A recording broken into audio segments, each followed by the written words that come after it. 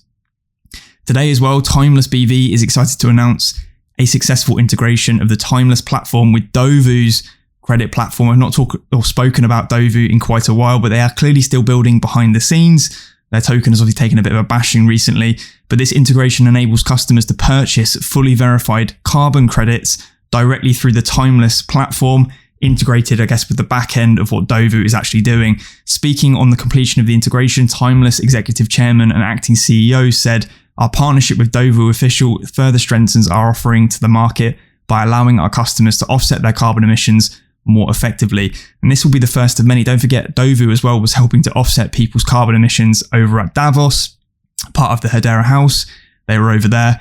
And of course, this integration with Timeless will probably continue and expand with further integrations, potentially with more Hedera builders and even non-Hedera builders. What Dovu is doing is something that will become of high demand in the future, as I mentioned earlier. Timeless is, of course, looking forward to continuing its partnership with Dovu and offering customers the ability to purchase fully verified carbon credits through that platform. So again, some really great news for the Hedera ecosystem. Here's some top-level statistics as well from sentiment feed across different layer 1 blockchains. Hedera is ranked, or blockchains and DLTs if we want to split hairs. Hedera is now ranked number 5 for active contributors and 6 for active development. Strong and sustainable growth from February the 6th, 2021 to February the 6th, 2023. Thanks to all the active core and ecosystem contributors we build, and this will just continue throughout 2023, as we have seen. If this image actually loads for me, which it doesn't want to blow up. But you can see there anyway, 5th for active contributors, 6th for active developments, building, basically things being built. And of course, there are a ton of different things that were analysed across sentiment feeds. So it's a great statistic to see Hedera within. Something I tweeted out as well the other day, just piecing together some different bits of information. It was off the back of this Blockworks tweet from the MasterCard CEO. "I think we're going to have a world where everything will be tokenized and will be passed around in a safe fashion." Everything will be tokenized. We've seen that before. This news breaks as well just after MasterCard decides to sunset their Provenance blockchain, and I've been exploring ways to move to Hedera, or so I have seen anyway. Their Provenance blockchain is, of course, via the tracking and basically the history of different products. Maybe they noted how successful and efficient 𝗟𝗏𝗡 has been on the mainnet for Hbar. And then here was something as well from Rob Allen, which basically says MasterCard have decided to sunset their Provenance, their private permissioned blockchain, and the FSCO came to explore ways of moving it off and onto Hedera. So Rob Allen is part of the Hbar Foundation, as far as I'm aware. They love the sustainability focus of Hedera and the API-driven approach using the Hedera consensus service and token service, which makes the transition very easy to do. FSCO were the biggest user of Provenance, or MasterCard's Provenance system, but there are a number of other businesses on it as well, all of which have now been given an example of how to move on to a new platform with minimal disruption. It's also helped boost our relationship with MasterCard. All in all, another awesome Aussie Hedera success story. So again, potentially there are some deeper things happening behind the scenes between Hedera and these payment processors. And of course, as well, we had Visa saying we've been testing on how to accept large settlement payments in USDC on Ethereum. So crypto is, of course, changing the game. Both Visa and MasterCard are exploring ways to either settle payments in cryptocurrencies or move different elements of their businesses, such as provenance models, across to DLTs in particular. This is, of course, an industry that will continue to grow despite the countless naysayers. I thought that was worth saying. I want to round up this video as well by giving a shout out to the 𝗟𝗚𝗙𝗚𝗡𝗏 team. Of course, their mint was live yesterday. If you guys had a ghost pass or a whitelist, the mint will be going on for the next, was meant to be 10 days or so. However, the mint was paused yesterday, but everyone who has registered for a whitelist spot or had a ghost pass will all still get to mint. The team are absolutely committed to that, and they will hold themselves to their word. We'll need time to prepare new ghosts, but drop 4 is not complete until each of you get one. Unfortunately, basically what happened was some people managed to get around the token whitelisting for the mint. So basically people that didn't have a ghost pass or whitelist were somehow able to mint some of the ghosts over on 𝗟𝗚𝗡𝗏. Unfortunate, but it happens. And of course, as Hedera gets bigger, there'll be more and more bad actors and people looking to exploit various loopholes within the systems that are being built behind the scenes. As soon as they're able to prepare everything though, they will announce a date for when the minting will resume. We're bummed that many of you will have to wait longer than expected, but we are 100% going to get to each of you, and we intend to make this work and be worthwhile for everyone, for every ghost pass holder or every ghost holder. We're genuinely grateful for the community, and the team has never been more excited about where we think this is headed. Stoked to have many new folks coming with us, even if we'll have to wait a little bit longer. So big shout out to 𝗟𝗚𝗡𝗏𝗡𝗏. Of course, if any of you guys did manage to mint your ghost yesterday, congratulations. Of course, this is a growing project. I've been talking about them for probably over a year at this point. And it's just exciting to see them go from strength to strength and continue building alongside the community. These guys as well have done an absolutely fantastic job of helping to get NFTs out there into the crypto space. And of course, via them sort of sharing and promoting their own NFT project, they are also doing a massive service to Hedera, and obviously raising a lot of attention for that. So full support from literally the whole Hbar community, I think, to 𝗟𝗚𝗡𝗏𝗡𝗏's team. Anyway, guys, hopefully you guys did enjoy this video. If you did, leave a like, drop a comment if you've got something to say. You can always reach out to me as well directly on things like Twitter. I won't ever message you first. Beware of scammers. And until the next one, I'll catch you then. Cheers.